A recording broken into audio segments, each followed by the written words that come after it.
Students, आज हम पढ़ेंगे फिजिकल प्रॉपर्टीज ऑफ नाइट्रोजन कि नाइट्रोजन की फिजिकल प्रॉपर्टीज क्या हैं।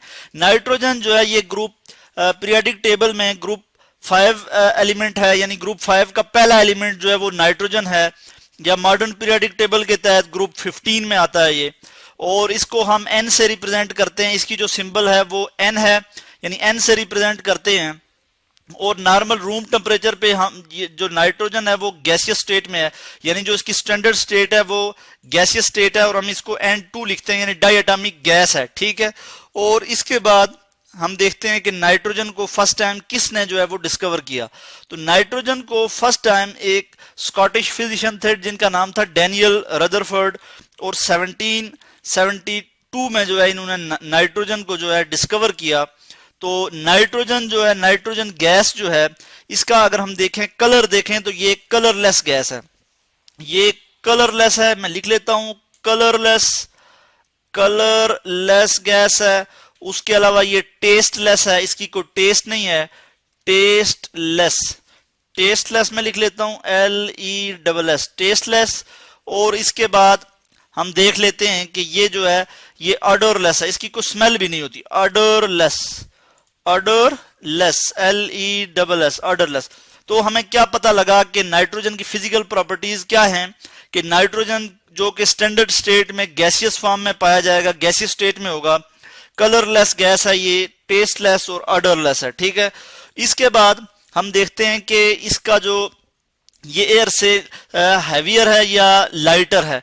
तो हमें पता लगता है कि जो नाइट्रोजन है ये स्लाइटली लाइटर देन एयर है, लाइटर देन एयर, यानी हवा से जो है ये स्लाइटली जो है ये हल्की है, लाइटर देन एयर। मैं इसको यहां लिख लेता हूं कि लाइटर देन एयर। अच्छा, उसके बाद हम देखते हैं कि इसका जो मेल्टिंग पॉइंट और बॉइलिंग पॉइंट वो क्या है।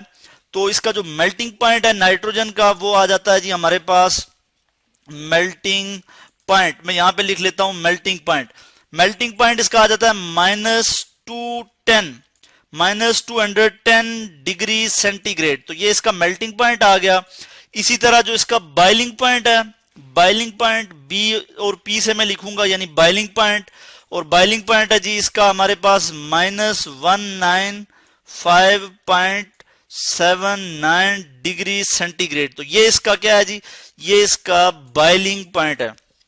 तो नाइट्रोजन का बॉइलिंग पॉइंट क्या है, -195.79 डिग्री सेंटीग्रेड। तो नाइट्रोजन जो है अगर हम उसका स्ट्रक्चर देखें तो कुछ इस तरह से होगा कि नाइट्रोजन जो है वो आपस में दूसरा जो नाइट्रोजन है उसके साथ 3 बॉन्ड बना रहा होगा। N2 जो है उसमें 3 बॉन्ड होंगे इस तरह से, और 2 जो है वो लॉन पेयर होंगे इस तरह से यहां पे, यानी नॉन बर्निंग इलेक्ट्रॉन पेयर जो बर्निंग में हिस्सा नहीं ले रहे होंगे। तो यूं जो है नाइट्रोजन जो बॉन्ड होता है वो ट्रिपल बॉन्ड होता है, स्ट्रांग बॉन्ड होता है। इसी वजह से नाइट्रोजन जो है वो मोस्टली रिएक्टिव नहीं होती, अनरिएक्टिव गैस होती है, ठीक है। तो इसमें हम देख लेते हैं कि नाइट्रोजन जो है वो, इसके अलावा नाइट्रोजन और कहां पाई जाती है। नाइट्रोजन जो है वो हमारी एटमॉस्फेयर को बनाती है, यानी 78% जो हमारी एटमॉस्फेयर है, एटमॉस्फेयर जो है 78% एटमॉस्फेयर, PHER, ये मैंने लिख लिया। 78% जो एटमॉस्फेयर है वो नाइट्रोजन से मिलकर बनी हुई है, यानी N2 नाइट्रोजन गैस मौजूद होती है।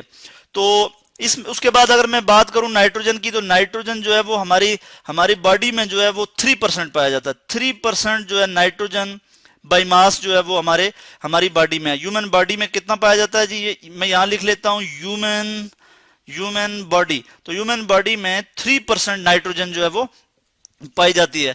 इसके अलावा हम देखते हैं कि नाइट्रोजन जो है वो जमीन में भी पाई जाती है, यानी हमारी अर्थ में भी पाई जाती है, हमारी एटमॉस्फेयर में पाई जाती है। तो नाइट्रोजन जो है वो जो गैस है वो बहुत इंपॉर्टेंट है। बहुत से इसके कंपाउंड है, जैसे अमोनिया है, नाइट्रिक एसिड है, ये सब के सब इनमें नाइट्रोजन मौजूद होता है। नाइट्रोजन जो है इनमें जो है मेन कंस्टिट्यूएंट होता है।